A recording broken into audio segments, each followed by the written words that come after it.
Property విషయంలో confusion గా ఉన్నారా? గేటెడ్ కమ్యూనిటీలో ఫ్లాట్ తీసుకోవాలా లేదా విల్లా తీసుకోవాలా? మన పిల్లల భవిష్యత్ కోసం ఓపెన్ ఫ్లాట్ తీసుకోవాలా? మన హైదరాబాద్ లో ఏ లొకేషన్ లో కొంటే మంచి అప్రిసియేషన్ వస్తుంది? మరి నమ్మకమైన ప్రాపర్టీ కొనాలంటే నమ్మకమైన గైడ్ కావాలి కదా. ప్రాపర్టీ అడ్వైజర్ కోసం సంప్రదించండి వరాహస్వామి ప్రాపర్టీ గూగులర్. కాంటాక్ట్ 7207218485. ఓం మహాగణాధిపతయే నమః. ఓం గురుభ్యో నమః. ఓం శ్రీమాత్రే నమః. పరమేశ్వర స్వరూపమైనటువంటి జ్యోతిష, వాస్తు మరియు ఇతర అనేకమైనటువంటి శాస్త్రములను మనకు అందించినటువంటి మహర్షులకి నమస్కారం. హయగ్రీవ హయగ్రీవ హయగ్రీవేతియో వదేత్ తస్య నిస్సరతే వాణి జహ్నుకన్యా ప్రవాహవత్. అరుణాం కరుణాతరంగితాక్షీం ధృతపాశాంకుశపుష్పబాణచాపాం అనిమాదిభిరావృతాం మయూకైః అహమిత్యేవ విభావయే భవానీం. శ్రీమాత్రే నమః. ప్రేక్షకులకి ఆ లలితాంబిక అమ్మవారి యొక్క అనుగ్రహం పరిపూర్ణంగా కలగాలని మనస్ఫూర్తి కోరుకుంటూ మనం ఈరోజు శని వక్రగతి వల్ల ద్వాదశ లగ్నాల వారికి మరియు ద్వాదశ రాసుల వారికి, లగ్నం తెలియని వారి రాశిని చూసుకోండి, ఏ విధమైనటువంటి లాభములు ఉంటాయి మరియు పర్టికులర్ లగ్నం వాళ్ళు ఏ రెమెడీ చేసుకుంటే బాగుంటుంది అనేటువంటి విషయాలను ఇప్పుడు మనం తెలుసుకుందాం. కర్కాటక లగ్నము, కర్కాటక రాశి. మీకు శని యొక్క వక్రగతి అనేటువంటిది ఒక వరం. ఎందుకు అంటే అష్టమ శని యొక్క ప్రభావం మీకు తగ్గుతుంటుంది. మరి లాభాలు ఏమిటి, జాగ్రత్తలు ఏమిటంటే ముందుగా లాభం చెప్తాను. గతంలో ఏవైతే కొన్ని లావాదేవీలు ఆగిపోయి ఉంటాయో, ఇది ఇంకా వేస్ట్ అయిపోయింది, వీళ్ళతో మనం పరిచయాలు పెంచుకొని లేకపోతే వీళ్ళతో మనం మాట్లాడినటువంటి మాటలు కొన్ని తిరిగి, కొంతమంది చూడండి ఏదైనా ఒక ప్రాజెక్ట్ కోసం చాలా తిరుగుతారు, తిరిగి విసిగిపోయి వదిలేస్తారు, ఇది మనకు రాదులే, ఎందుకు అనవసరంగా టైం వేస్ట్ అవుతుందని. అటువంటివి ఏవైతే ఉంటాయో వాళ్ళు మళ్ళా మీకు కొంచెం పిలవడము ఇటువంటివి గోచరిస్తున్నాయి. వెళ్ళిపోయింది అనుకున్నటువంటి డీల్ కావచ్చు, ఒక పెళ్ళికి సంబంధించి వివాహ సంబంధించినటువంటి ఒక సంబంధం కావచ్చు. మనం చూడండి ఒక్కోసారి మాట్లాడుకుంటారు, వెళ్ళొస్తారు, అన్నీ చూస్తారు, కానీ వాళ్ళు ఎంతకీ చెప్పకపోతే వదిలేస్తాం, వీళ్ళు చెప్పర్లే. అటువంటివి మరలా తిరిగి వచ్చేటువంటి యోగం కనబడుతుంది. అలాగే రియల్ ఎస్టేట్ రంగాల్లో ఉండేటువంటి వారికి కొంచెం శుక్రుడు కంబస్ట్ అయ్యాడు కాబట్టి సూర్య నమస్కారాలు చేసుకుంటూ మీ యొక్క కన్స్ట్రక్షన్ రిలేటెడ్ సంబంధించిన మీద, లేకపోతే ఇంటీరియర్ డిజైనింగ్స్, కన్స్ట్రక్షన్ రిలేటెడ్ సంబంధించిన రియల్ ఎస్టేట్ అంటే భూములు, గృహాలు, వాహన అమ్మకాలకు సంబంధించిన, సహజంగానే కర్కాటక లగ్నం కాబట్టి మూమెంట్ లగ్నం ఇది, అటువంటి వాటి మీద కాన్సన్ట్రేషన్ కనుక చేసినట్లయితే ఇక్కడ లాభదాయకంగానే ఉంటుంది, అందులో ఎటువంటి సందేహం లేదు. అలాగే ఇక్కడ మరొక విషయం ఏంటంటే కొంచెం అష్టమ స్థానాలు సప్తమంలోకి రావడం వల్ల మీకు ఈ అష్టమ శని ప్రభావం తగ్గుతుంది, అందులో ఎటువంటి డౌట్ లేదు. కానీ ఈ సప్తమంలోకి వెళ్తున్నందుకు కొంచెం పార్ట్నర్స్ కొన్ని విషయాల్లో మొండిగా ఉండడం, మొండిగా వ్యవహరించడం, సమాజంలో మీరు ఒక మాట అంటే సామాజికంగా కొంతవరకు అది లేట్గా అవతల వాళ్ళకి అర్థం అవ్వడం, సమాజంలో మీరు ఇచ్చినటువంటి మెసేజ్ కొంచెం లేట్గా అర్థం అవ్వడం. కొంతమంది చూడండి యూట్యూబ్లో అనేది పెడుతూ ఉంటారు, ఒక స్పీచ్ కానీ ఏదైనా, అది అటువంటిది కొంచెం లేట్గా అర్థం అవ్వడం ఇటువంటివి చూపిస్తున్నాయి. అలాగే మరొక విషయం ఏంటంటే ఇక్కడ ఈ యొక్క కర్కాటకం వారు మరి జాగ్రత్తలు ఏం తీసుకోవాలి, పర్టికులర్గా ఇంట్లో తండ్రి సమానులు, తండ్రి గారితో ఏదైనా తెలియని చిన్న మిస్అండర్స్టాండింగ్స్ కానివ్వండి, కొద్దిగా స్ట్రెస్ కానివ్వండి వారి ద్వారా వస్తుంది. అలాగే సంతానము, కెరియర్ రిలేటెడ్ సంబంధించిన విషయంలో, అందులో ముఖ్యంగా క్రియేటివ్ ఫీల్డ్లో ఉండేటువంటి వారికి కొంచెం ఈ శని వక్రగతి అనేటువంటిది కొంత స్ట్రెస్ని ఇస్తుంది. అంటే క్రియేటివ్గా చేసేటువంటి వారు కర్కాటకం వారు అది ఏమిటిది, అసలు ఇది ఎటు వెళ్తుంది ఏమిటనే ఒక స్ట్రెస్లో ఉంటూ ఉంటారు. గురువులతోని, తండ్రితోని అనవసరమైనటువంటి కొంత ఘర్షణ వాతావరణం. స్కూల్స్, కాలేజ్ నడిపేటువంటి వారు, ఫైనాన్స్ రంగాల్లో ఉండేటువంటి వారు, వీరు కొంత జాగ్రత్త వహిస్తూ ఉండాలి. ఇక మీరు చేయవలసినటువంటి దేవత ఆరాధన ఏమిటి అని చూసుకున్నట్లయితే సుబ్రహ్మణ్యేశ్వర స్వామి ఆరాధన చేయండి. శని, కుజ, కేతు గ్రహాల దగ్గర దీపారాధన చేస్తూ ఉండండి. 3వ స్థానంలో అలాగో కేతు ఉన్నాడు కాబట్టి అగ్రిమెంట్ చేసేటప్పుడు కొంచెం చూసి చేయండి. గోవుకి బెల్లము, క్యారెట్లు, గ్రాసము తినిపించండి, అన్ని విధాలా బాగుంటుంది. కొంతమందికి లగ్నం కానీ, రాశి కానీ, నక్షత్రం కానీ తెలియదు.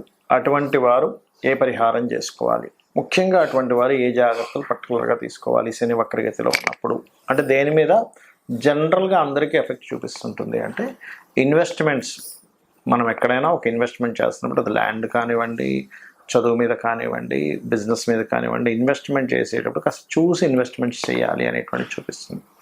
అదేవిధంగా శని వక్రించినప్పుడు ఏంటంటే పర్టికులర్గా దాని యొక్క ప్రభావం అనేటువంటిది పితృస్థానము మాతృస్థానాలు అంటారు. అంటే రవి చంద్ర రాసుల మీద దాని ప్రభావం ఉంటుంది. కాబట్టి ఎవరైనా సంతానం సంబంధించినటువంటి ప్రయత్నాలు, అందులో ప్రత్యేకంగా ఐయుఐలు ఐవీఎఫ్లు చేయించుకునేటువంటి వారు కొంత జాగ్రత్త వహిస్తూ ఉండాలి. అలాగే ఈ శని యొక్క వక్రగతి పర్టికులర్గా ఏలినాటి శని, అర్ధాష్టమి శని, అష్టమి శని ఉన్నటువంటి వారికి దాని ప్రభావం కొంత తగ్గుతుంది. అది ఏ రాశుల వారికి అంటే, ఇప్పుడు చూడండి, మనకి ఈ మకర రాశి ఉందనుకోండి, మకర రాశి వారికి ఏలినాటి శని లేదు, వెళ్ళిపోయింది. కానీ వక్రగతి వెనక్కి రావడం వల్ల మకర రాశి వారికి కొంత ఏలినాటి శని ప్రభావం ధనస్థానం మీద పడుతూ ఉంటుంది. మన కుంభరాశి వారికి జన్మంలో ఉన్నటువంటి శని వెనక్కి వెళ్ళినట్టు అవుతూ ఉంటుంది. అంటే ఏమిటి, కొంచెం స్ట్రెస్ తగ్గుతూ ఉంటుంది. మీనం వారికి ఏలినాటి శని ప్రారంభమై 1.5 year అయినప్పటికీ ఇప్పుడు మరలా ఏలినాటి శని లేని ప్రభావం కనిపిస్తూ ఉంటుంది. అలాగే కర్కాటకం వారికి అష్టమ శని ప్రభావం తగ్గడము, వృశ్చికం వారికి అర్ధాష్టమి శని ప్రభావం తగ్గుతూ ఉంటుంది.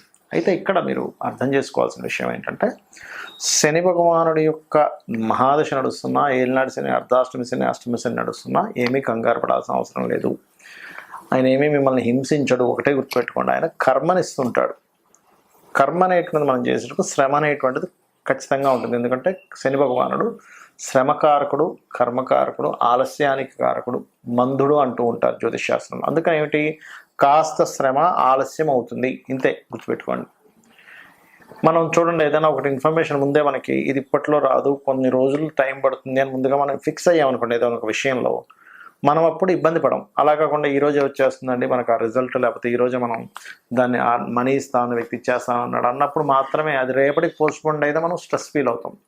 అలా కాకుండా ఓ వారం 10 రోజుల్లో వస్తుందని మనం ఫిక్స్ అయితే ఒక రేపు వచ్చింది అనుకోండి ఆ రిజల్ట్, మనకు రావాల్సిన లాభము, అప్పుడు అదే తొందరగానే వచ్చింది అనుకుంటాం. అలా ఏంటంటే ఈ రాసుల వారు పర్టికులర్గా ఈ 4.5 నెలలు అంటే ఎవరెవరు, ఇప్పుడు ఈ మిథున రాశి వారికి అష్టమ శని యొక్క ప్రభావం పడుతూ ఉంటుంది ఈ వక్రించడం వల్ల.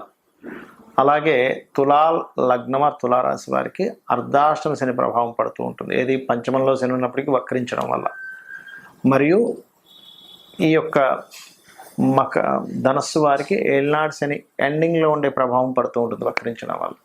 వీరు కొంత జాగ్రత్త వహిస్తూ ఉండాలి. అలాగే ఇక్కడ ముఖ్యమైనటువంటి విషయం ఏంటంటే, చాలామంది వాళ్ళ జన్మజాతకంలో ఉన్నటువంటి ప్లానటరీ పొజిషన్స్ ఏమిటి, పిఏసి అంటారు, అంటే ప్లేస్మెంట్ ఆస్పెక్ట్ కంజంక్షన్ ఏమిటి, మహాదశ ఏం నడుస్తుంది, ఏ గ్రహం బలంగా ఉంది, ఏ గ్రహం బలహీనంగా ఉంది అనేటువంటి విషయాన్ని పరిశీలించడం మానేసి కాలసర్పదోషం ఉంది, లేకపోతే సర్పదోషం ఉంది, లేనట్లయితే ఏలినాటి శని నడుస్తుంది, ఇంకోటి ఏదో స్త్రీదోషం ఉంది, పితృదోషం ఉంది, అందుకే నేను జీవితంలో ఎదగలేకపోతున్నాను అనుకుంటారు. అది కేవలం ఆ పార్ట్ వరకే. స్త్రీదోషం ఉందంటే కేవలం ఒక స్త్రీతో జరిగిన వివాదం వల్ల మీరు ఇబ్బంది పడతారు. పితృదోషం ఉందంటే పితృదేవతల అనుగ్రహం తప్పుగా వస్తూ ఉంటుంది. కాలసర్పదోషం ఉందంటే అది కాలానికి ఆపాదించబడాలి కానీ జన్మజాతకానికి చేయకూడదని చెప్పబడింది. సర్పదోషం ఉందంటే కొంచెం మనిషికి కోప స్వభావం ఎక్కువగా ఉంటుంది, సడన్గా అప్ అండ్ డౌన్స్ వస్తుంటాయి, అంతవరకే. కానీ మిగతా మన జాతకం మొత్తం అదొకటే రూల్ చేస్తుంది అనుకోకూడదు. ఒకవేళ ఆ దోషం ఉన్నప్పటికీ కూడా చాలా సింపుల్గా సర్పదోషం ఉన్నటువంటి వారు రాహుకేతు గ్రహాల దగ్గర దీపారాధన, రావి చెట్టు చుట్టూ ప్రదక్షిణాలు చేసుకోవడము, సర్ప ఆరాధన చేయడము, కాళహస్తికి వెళ్ళి రావడం చేస్తూ ఉంటే అది పూర్తిగా తగ్గిపోతుంది. దాని గురించి టెన్షన్ పడక్కర్లేదు. ఏలినాటి శని, అర్ధాష్టమ శని, అష్టమ శని నడిచేటప్పుడు మీరు చక్కగా ఏంటంటే కాస్త మధ్యాహ్నం పూట నిద్రించడం మానేయాలి. అది అనారోగ్యము చిన్నపిల్లలకి, స్త్రీలకి వర్తించదు. మళ్ళీ ఇది ఆరోగ్యంగా ఉండేటువంటి యువకులు కనుక మధ్యాహ్నం నిద్రిస్తే ఏలినాటి శని, అష్టమ శని సమయంలో వాళ్ళకి ఆ శని ప్రభావం మరింత నెగిటివ్గా ఎక్కువ పడుతూ ఉంటుంది. వాకింగ్ ఎక్కువ చేయడము, ఎక్కువ శ్రమించడము, ఇట్లాంటివి చేస్తూ ఉండాలి. అప్పుడు దాని ప్రభావం అనేటువంటిది పడదు. అదేవిధంగా స్త్రీ శాపం ఉంటుంది, అంటే శుక్రుడు పాడైనప్పుడు సర్వసాధారణంగా అనవసరంగా మీరు స్త్రీలతో గొడవలు పెట్టుకోకూడదు. మాతృశాపం ఉన్నప్పుడు మాతృతో ఇంకా ఎక్కువ గొడవలు పెట్టుకుంటే ఆ కర్మ ఇంకా పెరుగుతూ ఉంటుంది. పితృశాపాలు ఉన్నప్పుడు తండ్రితో ఎక్కువగా గొడవలు పెట్టుకోకూడదు. ఇవన్నీ ఏంటంటే ఈ గ్రహాలు ఇవి ఎందుకు ఇలా ఏర్పడ్డాయంటే పూర్వజన్మలో చేసుకున్నటువంటి కర్మ ఆధారంగా ఇవి ఇలా వచ్చాయి. కాబట్టి దాన్ని మనం అర్థం చేసుకొని ఇంకా ఆ కర్మను పెంచుకోకుండా పోయిన జన్మలో చేసిన కర్మ వల్ల ఇలా ఏర్పడింది కాబట్టి నేను దీన్ని తగ్గించుకోవాలనుకుంటూ నిత్యము అమ్మవారి యొక్క నామాల్లో ఉదాహరణకి ఉద్యోగ సంబంధించిన ఇబ్బంది ఉంది, ఓం మాణిక్య మకుటాకార జానుద్వై విరాజితాయే నమః, లేదా ఓం శ్రీమాత శ్రీ మహారాజ్ని శ్రీమత్ సింహాసనేశ్వరియే నమః, ఇది చేసుకుంటూ ఉండండి. అలాగదండి ఫైనాన్షియల్గా ఇబ్బంది ఉంది, ఓం సంపత్కరీ సమారూఢ సింధుర వ్రజ సేవితాయే నమః, లేదా ఓం ధర్మాధ్యక్ష ధనాధ్యక్ష ధన ధాన్య వివర్ధినియే నమః చేసుకోండి. ఆ రకంగా అప్పులు ఉన్నటువంటి వారు ఓం అపర్ణాయ నమః. ఇలా ఒక్కొక్క దానికి మన లలితా సహస్రనామాల్లో ఒక్కొక్క నామాన్ని ఇవ్వడం జరిగింది. తద్వారా మీరు అద్భుతమైనటువంటి యోగాన్ని మీరు పొందవచ్చు, ఇది గుర్తుపెట్టుకోండి. అలాగే మరొక విషయం ఏంటంటే ఇక్కడ ఈ యొక్క రాశి అంటే ఇప్పుడు మనం చెప్పుకున్నటువంటివి ఏవైతే లగ్నము రాశి ఉందో మీ పర్సనల్ చార్ట్లో మీ లగ్నరీత్యా ఏ కాంబినేషన్ ఏర్పడింది, దానికి ఏ దానం ఇవ్వాలి, సింపుల్గా ఆ గ్రహానికి దీపారాధన చేయడం ద్వారా కూడా మీరు క్లియర్ చేసుకోవచ్చు ఒక మంత్రం ద్వారా. అంతేగాని అమ్మో నాకు ఈ మహాదశ నడుస్తుంది ఏదో అయిపోతుంది అనేటువంటిది పెట్టుకోకండి. కర్మ చేస్తూ ఉండండి, మీ పని మీరు చేసుకుంటూ ఉండండి, భగవంతుడికి సమర్పిస్తూ మీ పని మీరు చేసుకుంటూ ఉండండి. ప్రతి విషయాన్ని భగవంతుడికి సమర్పిస్తూ మీరు కనుక చెయ్యగలిగితే అద్భుతమైనటువంటి ఫలితాలు మీరు పొందుతారు. శ్రీమాత్రే నమః.